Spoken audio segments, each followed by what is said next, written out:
Genesis 3. Now the serpent was more subtle than any beast of the field which the Lord God had made. And he said unto the woman, Yea, hath God said, Ye shall not eat of every tree of the garden? And the woman said unto the serpent, We may eat of the fruit of the trees of the garden. But of the fruit of the tree which is in the midst of the garden, God hath said, Ye shall not eat of it, neither shall ye touch it, lest ye die. And the serpent said unto the woman, Ye shall not surely die. For God doth know that in the day ye eat thereof, then your eyes shall be opened, and ye shall be as gods, knowing good and evil.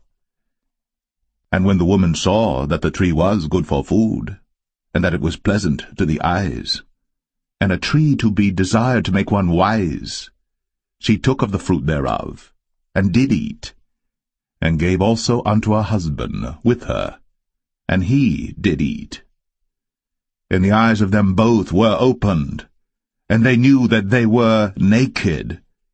And they sewed fig leaves together, and made themselves aprons. And they heard the voice of the Lord God walking in the garden in the cool of the day. And Adam and his wife hid themselves from the presence of the Lord God amongst the trees of the garden. And the Lord God called unto Adam, and said unto him, Where art thou?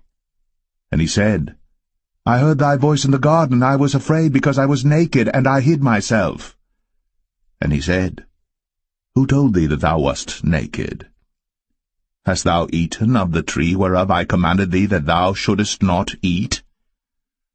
And the man said, The woman, whom thou gavest to be with me, she gave me of the tree, and I did eat. And the Lord God said unto the woman, What is this that thou hast done? And the woman said, The serpent beguiled me, and I did eat. And the Lord God said unto the serpent, Because thou hast done this, thou art cursed above all cattle, and above every beast of the field. Upon thy belly shalt thou go, and dust shalt thou eat all the days of thy life. And I will put enmity between thee and the woman, and between thy seed and her seed. It shall bruise thy head, and thou shalt bruise his heel. Unto the woman he said, I will greatly multiply thy sorrow, and thy conception. In sorrow thou shalt bring forth children, and thy desire shall be to thy husband, and he shall rule over thee. And unto Adam he said, Because thou hast hearkened unto the voice of thy wife, and hast eaten of the tree of which I commanded thee, saying, Thou shalt not eat of it, cursed is the ground for thy sake. In sorrow shalt thou eat of it all the days of thy life. Thorns also, and thistles shall it bring forth to thee, and thou shalt eat the herb of the field. In the sweat of thy face shalt thou eat bread, till thou return unto the ground. For out of it wast thou taken, for dust thou art, and unto dust shalt thou return.